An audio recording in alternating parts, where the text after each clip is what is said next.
Good morning student. आज हम सब complex number and quadratic equation class first year के रिप्रेजेंटेशन ऑफ कॉम्प्लेक्स नंबर को पढ़ेंगे कि कॉम्प्लेक्स नंबर को रिप्रेजेंट कैसे करते हैं। तो कॉम्प्लेक्स नंबर के रिप्रेजेंट के जनरली 4 टाइप्स हैं।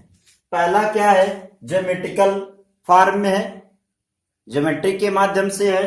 दूसरा वेक्टोरियल फॉर्म है, वेक्टर के माध्यम से हमको रिप्रेजेंट करना है। फिर इसके बाद पोलर फॉर्म है या ट्राइगोनोमेट्रिकल फॉर्म है। और फोर्थ है एउलेरियन या फिर आयलर फॉर्म भी कहते हैं। इसके माध्यम से हम लोग कॉम्प्लेक्स नंबर को रिप्रेजेंट करते हैं। जो हमारे कोर्स में है वो ज्योमेट्रिकल के रिस्पेक्ट में है और पोलर फॉर्म के रिस्पेक्ट में है, ठीक है ना। अब स्टूडेंट देखिए, हमारे कोर्स में जो दिया गया है फर्स्ट ईयर के क्लास में वो geometrical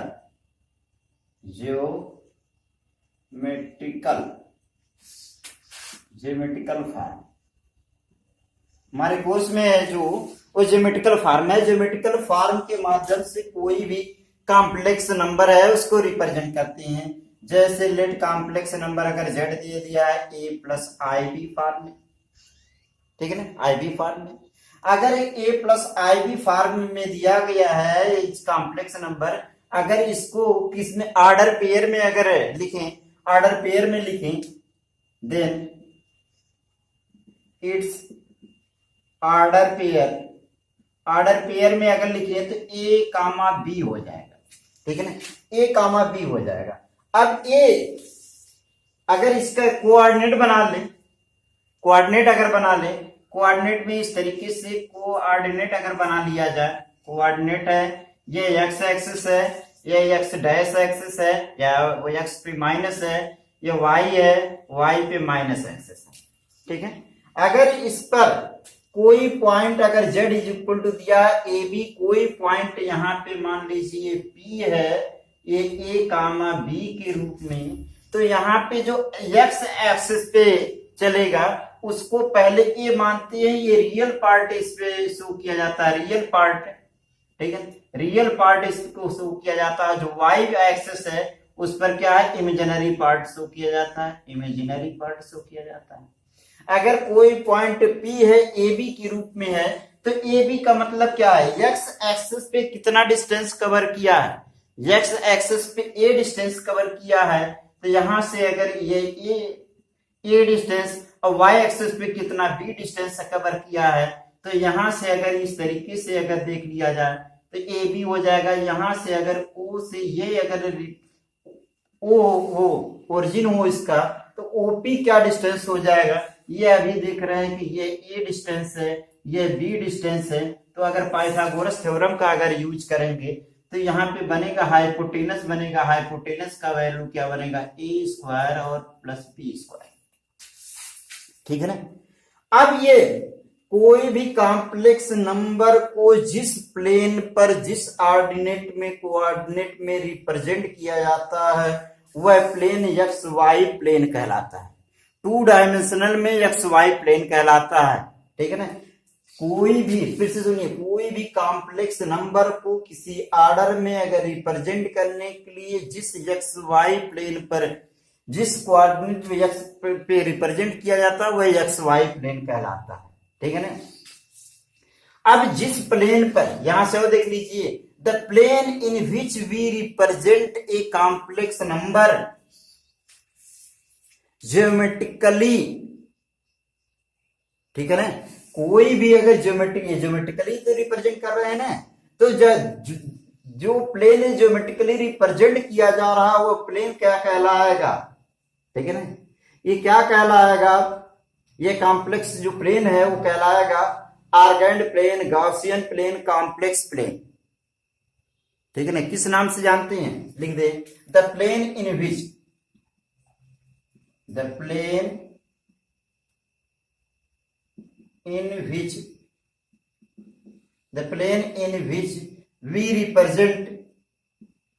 we represent a complex a complex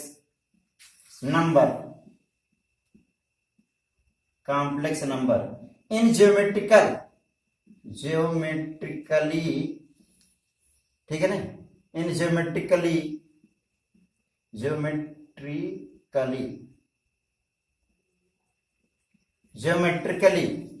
is called complex plane or argand plane, ठीक है ना, और गॉसियन GAUSSIAN गॉसियन प्लेन, ठीक है। जो ज्योमेट्रिकल के रूप में रिप्रेजेंट किया जाता है, वही अगर कॉम्प्लेक्स नंबर के रूप में रिप्रेजेंट कर रहे हैं तो उसको क्या कहेंगे, कॉम्प्लेक्स प्लेन कहेंगे, या फिर आर्गैंड प्लेन कहेंगे, या गॉसियन प्लेन कहेंगे। हमारे एनसीईआरटी के बुक में आर्गैंड प्लेन के नाम से ही दिया गया है कि आर्गैंड प्लेन रिप्रेजेंट करे, ठीक है ना, आर्गैंड प्लेन रिप्रेजेंट करे, ठीक है ना। तो ये आर्गैंड प्लेन पर रिप्रेजेंट हो रहा है। अगर यही complex number z is equal to a plus i b को रिप्रेजेंट करने के लिए इसके कॉन्जुगेट का अगर यूज किया गया हो, कि कॉन्जुगेट का रिप्रेजेंट करने के लिए कह दिया जाए, तो कॉन्जुगेट क्या हो जाएगा, z is equal to a plus i b है, तो यहाँ पे a माइनस आई बी हो जाएगा, ठीक है ना, a माइनस आई बी हो जाएगा। तो a माइनस आई बी को क्या कहा जाता है, कॉन्जुगेट, ठीक है ना, इसका संयुग्मी कहा जाएगा। इसको कैसे रिप्रेजेंट करेंगे, इसको रिप्रेजेंट करने के लिए देखिए यही तो बताएं, x एक्सिस है और x डैश है, या माइनस पे डायरेक्शन है, y है, y पे माइनस डायरेक्शन है। अब क्या है, कोई भी अगर पॉइंट है, अब क्या जा रहा है, a पॉजिटिव डायरेक्शन में होना चाहिए, x एक्सिस पॉजिटिव डायरेक्शन का मतलब x एक्सिस पे, और जो b है, b का मतलब y एक्सिस के किस पे, नेगेटिव डायरेक्शन नीचे जाएगा। अगर a डिस्टेंस यहाँ पे हो और b डिस्टेंस यहाँ पे हो, तो इस तरीके से इसको ज्वाइन अगर करेंगे, इस तरीके से कहाँ बनेगा, जो ये प्लेन p पॉइंट मान लीजिए p डैश बन रहा, वह क्या हो जाएगा, a कामा माइनस b बनेगा। क्या, जो इसी के रिस्पेक्ट में दिया गया था, ठीक है ना, जो इसी के रिस्पेक्ट में इसके ऊपर जो ये दिया गया था, यहाँ पे जो दिया गया था, वह p का वैल्यू जो दिया गया था a कामा b, उसी का कॉन्जुगेट बन रहा है, यही तो था OP। तो अब यहाँ पे उसका कॉन्जुगेट जो बनेगा OP डैश बनेगा, ठीक है ना, OP डैश बनेगा। तो ये डिस्टेंस क्या हो जाएगा, अगर इस डिस्टेंस के लिए देखा जाए तो ये डिस्टेंस क्या हो जाएगा, A डिस्टेंस हो जाएगा ये डिस्टेंस, और ये माइनस B हो जाएगा। अगर इसका वैल्यू पूछ लिया जाए, OP डैश का वैल्यू पूछ लिया जाए, तो क्या हो जाएगा, जो यहाँ पे दिया गया इसका स्क्वायर प्लस इसका स्क्वायर, यानी a square plus b square होगा, ठीक है। तो दोनों में देख रहे हैं, दोनों के रूप में इसी को मॉडुलस कहते हैं, मॉड ऑफ z कहते हैं। मॉड ऑफ z का वैल्यू जो बनेगा वो a square plus b square बनेगा, चाहे complex number z is equal to a plus i भी हो, या z के कॉन्जुगेट ले लिए हो, तो भी उसका a square plus b square होगा, ठीक है, a square plus b square, ठीक है, नोट कर लीजिए।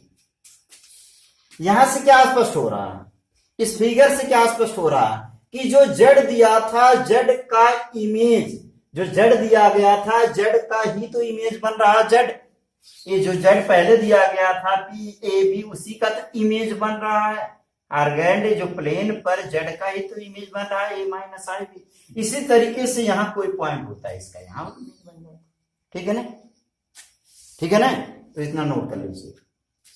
अब स्टूडेंट देखिए, पोलर रिप्रेजेंटेशन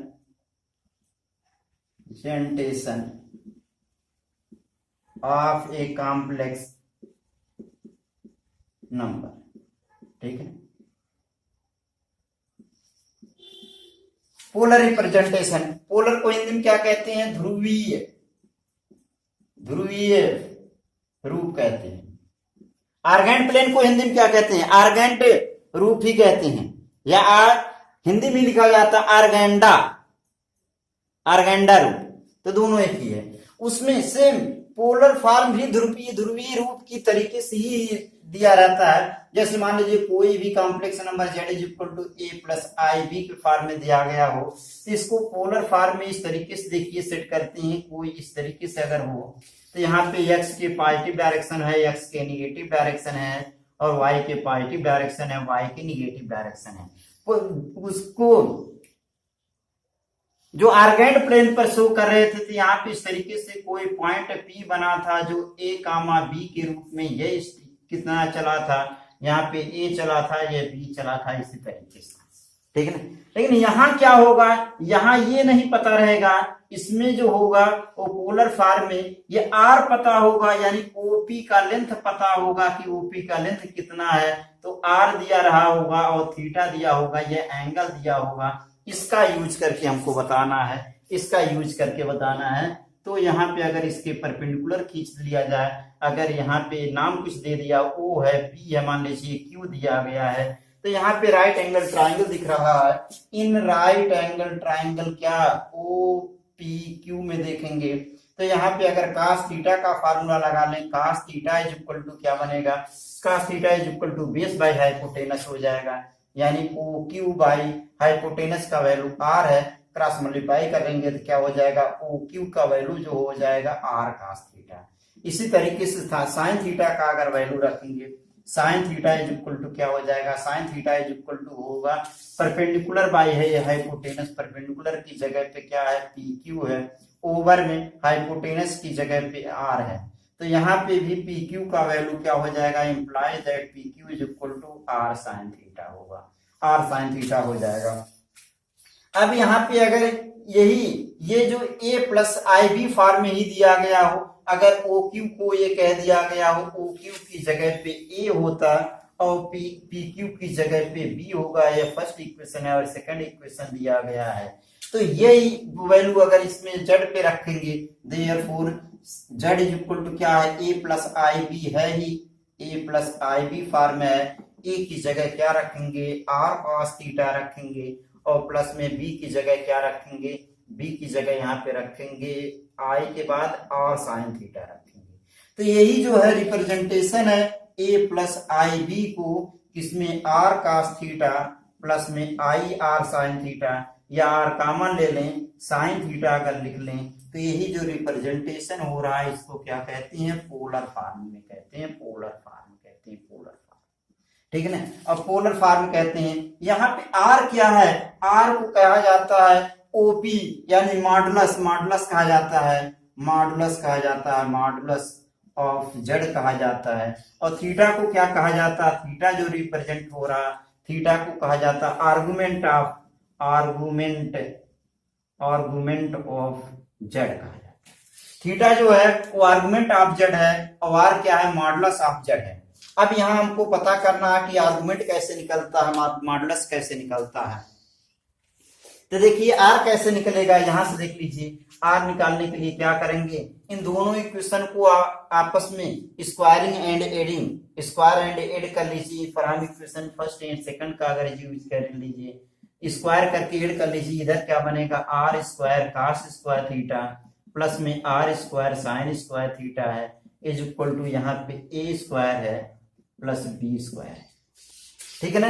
आर स्क्वायर अगर कॉमन ले लीजिए, आर स्क्वायर कॉमन ले लीजिए, हो जाएगा cos square theta plus sine square theta is equal to a square plus b square. तो ये cos square plus sine square का वैल्यू 1 होता है, तो मल्टीप्लाई करेंगे, आर स्क्वायर का value a square plus b square हो जाएगा, r का वैल्यू जो होगा a square plus b square क्या हो जाएगा, अंडर रूट में हो जाएगा। और इसी r को क्या कहा जाता है, मॉडुलस ऑफ z कहा जाता है, z इससे रिप्रेजेंट करते हैं, इसलिए प्लस माइनस नहीं बनेगा, मॉडुलस जानते ही हैं, मॉड में जो भी वैल्यू होगा वो हमेशा क्या बनता है, पॉजिटिव बनता है, तो अंडर रूट में हो जाएगा क्या, a square plus b square हो गया, ये मॉडुलस का वैल्यू, ठीक है ना, हमेशा पॉजिटिव होगा। और हमको क्या पता करना है, आर्गुमेंट पता करना है। तो आर्गुमेंट पता करने के लिए समीकरण इन दोनों को जो इक्वेशन दिया है आपस में डिवाइड कर लीजिए। क्या इसी इक्वेशन का यूज कर रहे हैं, सेकंड इक्वेशन डिवाइड में फर्स्ट इक्वेशन अगर कर दे रहे हैं, दोनों इक्वेशन को आपस में डिवाइड कर दे रहे हैं, तो क्या बनेगा, यहाँ से r sine theta by r cos theta is equal to क्या बनेगा, यहाँ से बी बाई ए बनेगा, बी बाई ए बनेगा, आर से आर कैंसिल हो जाएगा, tan theta is equal to b by a हो जाएगा, यहाँ से थीटा इज इक्वल टू हो जाएगा tan इनवर्स बी बाई ए, और ये हमेशा क्या होता है, मॉड में रखा जाता है। ठीक है, ये थीटा का वैल्यू आ गया है, यानी आर्गुमेंट का वैल्यू आ गया है। अब ये डिपेंड करेगा कि ये प्लेन जो है वो किस पर, ओपी किस पर है रिप्रेजेंट कर रहा है, फर्स्ट में है कि सेकंड में है कि थर्ड में है कि फोर्थ में है, कैसे है। तो पहले इतना आप लोग समझ चुके हैं कि जो मॉडुलस का वैल्यू होगा वो या आर होगा, जो वैल्यू होगा आर जो रिप्रेजेंट कर रहे हैं वो मॉडुलस है। मॉडुलस का मतलब अंडर रूट में ए स्क्वायर प्लस बी स्क्वायर, यानी रियल पार्ट का स्क्वायर प्लस इमेजिनरी पार्ट का स्क्वायर, और जो यहाँ थीटा रिप्रेजेंट किया जा रहा है वो आर्गुमेंट ऑफ थीटा है, जिसका वैल्यू होता है tan इनवर्स बी बाई ए, यानी tan inverse imaginary part by real part, हमेशा मॉड में लिखा जाता है। ठीक है ना, मॉड में लिखा जाता है, तो इतना नोट कर लीजिए, फिर इसके बाद बताएं।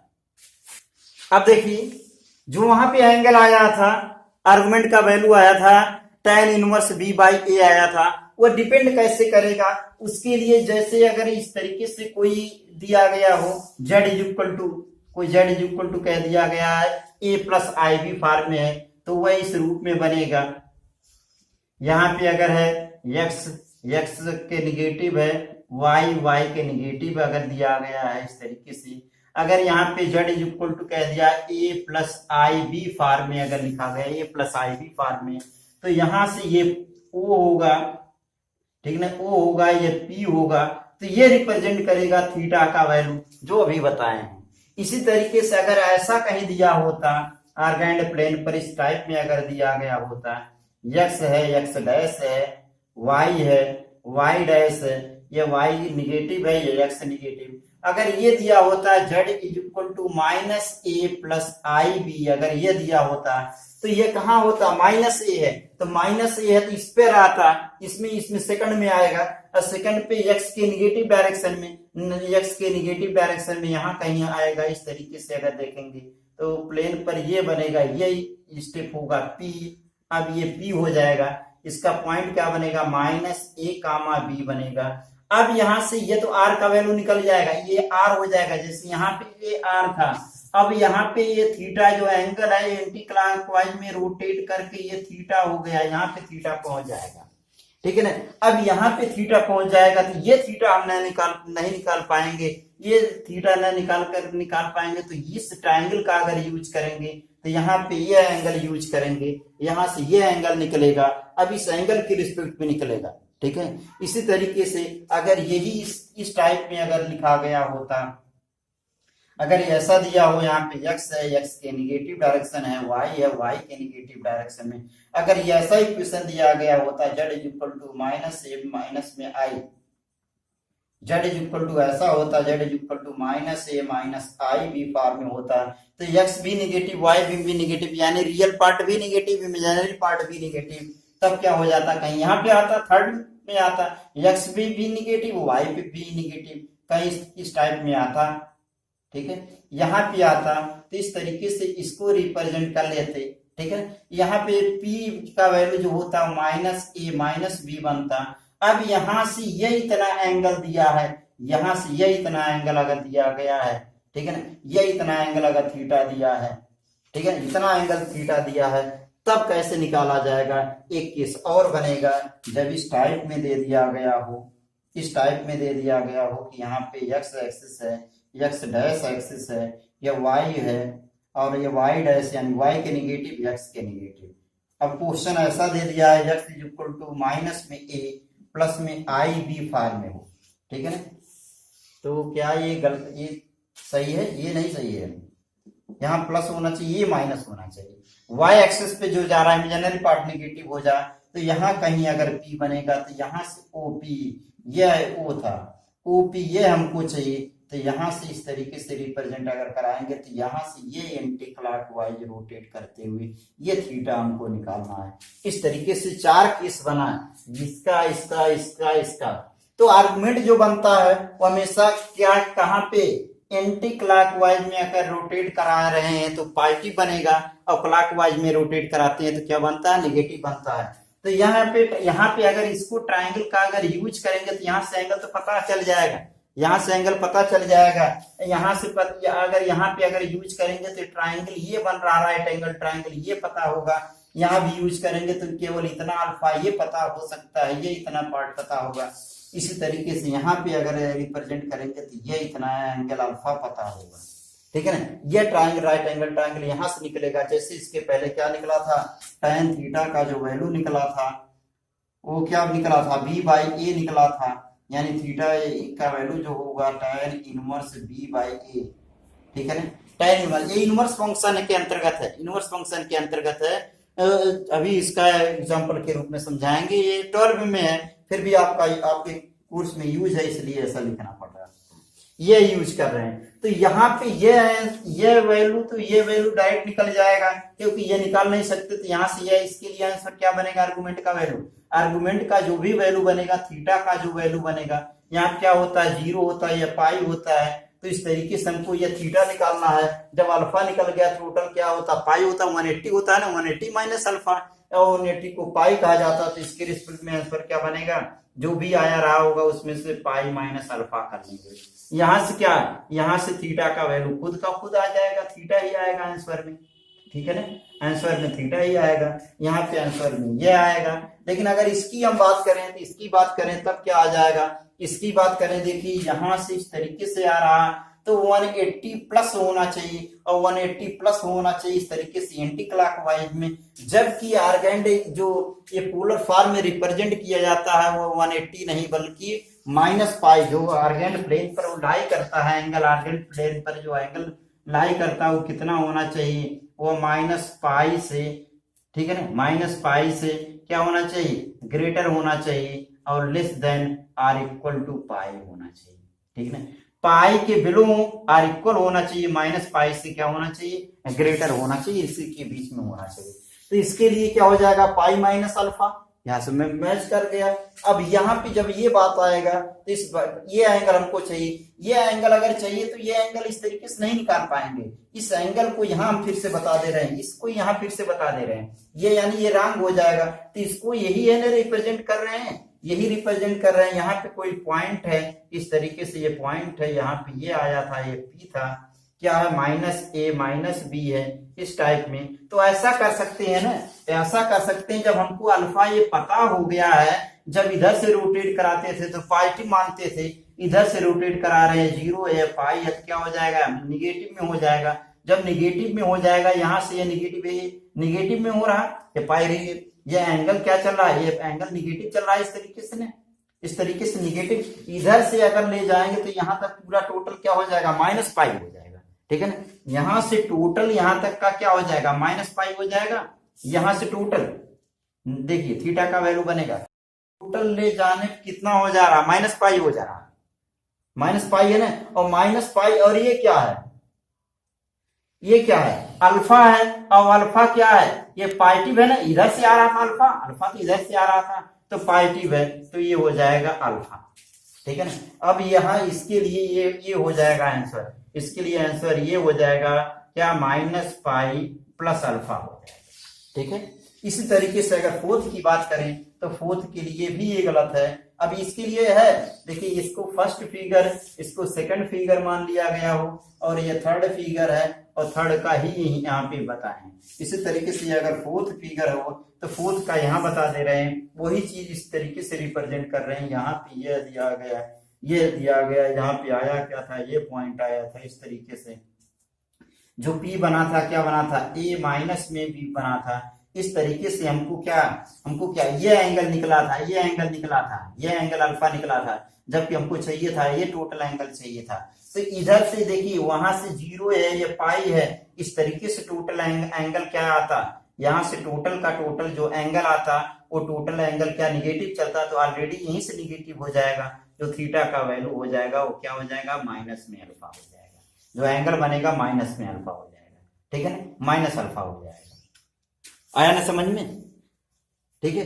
इस तरीके से इसके क्या आर्गुमेंट का वैल्यू निकालेंगे, या समरी के रूप में आप समझना चाहें तो एक लाइन में समरी के रूप में इस तरीके से फिर से समझ लीजिए। समरी के रूप में अगर समझना चाह रहे हैं, इस तरीके से कोई भी पॉइंट जाएगा, x के निगेटिव, y के निगेटिव में जाएगा। तो इस तरीके से आप लोग याद रखने के लिए क्या करेंगे, अगर फर्स्ट क्वाड्रेंट में जो भी एंगल बनेगा डायरेक्ट वही आंसर हो जाएगा। इसमें अगर बन रहा तो क्या हो जाएगा, पाई माइनस अल्फा हो जाएगा, पाई माइनस अल्फा हो जाएगा। इसका इमेज इस पे बनता है, इसका इमेज इस पे बनता है, अभी एक्स वाई प्लेन पे बताए थे, ज्योमेट्रिकल रिप्रेजेंटेशन पे बताए थे। इसका प्लेन इस पर बनता है तो माइनस अपोजिट हो रहा है, इसका इमेज बन रहा माइनस थीटा, इसका अपोजिट यहाँ बन रहा तो यहाँ से है ये, ठीक है ना। मेन आंसर है ये, अलग से इतना है, इतना ध्यान में रखिएगा। यहां से इसका अपोजिट यानी माइनस पाई माइनस अल्फा हो जाएगा, ठीक है ना। अब इतना ज्यादा आपको समझने के लिए बता रहे हैं, इतना ज्यादा समझने के लिए रिप्रेजेंटेशन कैसे करते हैं, पोलर फॉर्म में कैसे सेट करते हैं, याद रखने के लिए केवल इतना आप लोग याद रखेंगे, लेकिन कॉन्सेप्ट तो हमको बताना है। क्या अगर दोनों पॉजिटिव हो जाएगा, फर्स्ट क्वाड्रेंट में होगा, थीटा आंसर डायरेक्ट आ जाएगा आर्गुमेंट का वैल्यू। अगर सेकंड क्वाड्रेंट में है यानी रियल पार्ट क्या होगा, निगेटिव इमेजिनरी पार्टी, तो पाई माइनस अल्फा हो जाएगा, जो है अल्फा का वैल्यू आएगा होगा। और जब थर्ड में जाएगा तो माइनस में पाई माइनस अल्फा, यही माइनस हो जाएगा, इसका यहाँ माइनस हो जाएगा। और थीटा के लिए तो बताया ही है, लिखे ही है, थीटा इक्वल टू क्या हो जाएगा, tan इनवर्स, और ये क्या है, मॉडुलस चलेगा, मॉडुलस मापांक के रूप में चलेगा, ठीक है ना, मापांक के रूप में चलेगा। तो देखिए स्टूडेंट, अगर ये दिया होता z is equal to 1 plus √3i, ठीक है ना, इसका क्या होता है आर्गुमेंट बताने के लिए। मॉडुलस तो आसान, मॉडुलस भी बता दें, मॉडुलस का होगा तो क्या हो जाएगा, अंडर रूट में 1 का स्क्वायर, √3 का स्क्वायर 3 हो जाएगा, इज इक्वल टू क्या हो जाएगा, रूट में 4 इज इक्वल टू क्या 2 आ जाएगा। मॉडुलस तो इजी है। अगर आर्गुमेंट पूछा गया है, आर्गुमेंट पूछा गया है तो सबसे पहले अल्फा निकालेंगे, अल्फा इज इक्वल टू क्या, tan इनवर्स मॉडुलस में imaginary part by real part √3/1, यानी हो जाएगा क्या, tan इनवर्स √3। अब तक हम लोग क्या जानते थे, अब तक हम लोग जानते थे cos 60 का मान कितना होता है, cos 30 का मान क्या होता है, tan 60 का मान, tan 90 का मान, इस तरीके से। लेकिन इनवर्स फंक्शन में एडवांस सोचना पड़ेगा, tan कितने का वैल्यू क्या √3 होता था, तो tan √3 60 का वैल्यू होता था, 60 को रेडियन में चेंज करेंगे तो क्या हो जाएगा, π/3 हो जाएगा, π/3 हो जाएगा। तो इसका आंसर क्या बनेगा, इसका आंसर के लिए ये बताएंगे, दोनों पॉजिटिव यानी फर्स्ट क्वाड्रेंट, और फर्स्ट क्वाड्रेंट में डायरेक्ट जो आएगा वही आंसर हो जाएगा, तो आंसर π/3 आंसर हो जाएगा। अब दूसरा एग्जांपल देख लीजिए, यही दिया होता है z is equal to -1 minus में √3i, तब क्या होता है, यहां भी वही फार्मूला लगाते हैं, alpha is equal to tan inverse minus में √3/-1 लगाते, इस तरीके से माइनस का आंसर हो जाता, tan इनवर्स √3 बनता, और tan इनवर्स √3 कितने का वैल्यू, tan √3 होता है, tan कितने का वैल्यू √3 होता है तो जानते हैं 60 को π/3 कहते हैं, यानी π/3 यहाँ भी हो जाएगा, ठीक है। तो यहाँ पे देख रहे हैं कि क्या ये दोनों माइनस, यानी थर्ड में है, तो थर्ड में है तो थर्ड का मतलब क्या बताए थे, थर्ड का मतलब माइनस लगा लीजिए, पाई माइनस अल्फा यानी π/3, इस तरीके से सेट किए थे ना, तो वही आंसर दे लीजिए। आंसर क्या बनेगा, माइनस में पाई माइनस π/3, अब यहाँ से 3 में से 1 निकालेंगे 2, यानी माइनस में 2 π/3। यही इतना ध्यान रहे, फिर से एक बार समरी के रूप में बता दे रहे हैं। फर्स्ट में थीटा खुद बनता है, यहाँ पाई माइनस थीटा बनता है, यहाँ पे माइनस पाई माइनस थीटा बनता है, यह माइनस थीटा, ठीक है ना। तो आज के लेक्चर में बस इतना, ठीक है, आज के लेक्चर में बस इतना है। अगले लेक्चर में इसकी एक्सरसाइज के क्वेश्चन बताएंगे, तब तक आप लोग ये स्क्रीनशॉट ले लीजिए, नोट कर लीजिए।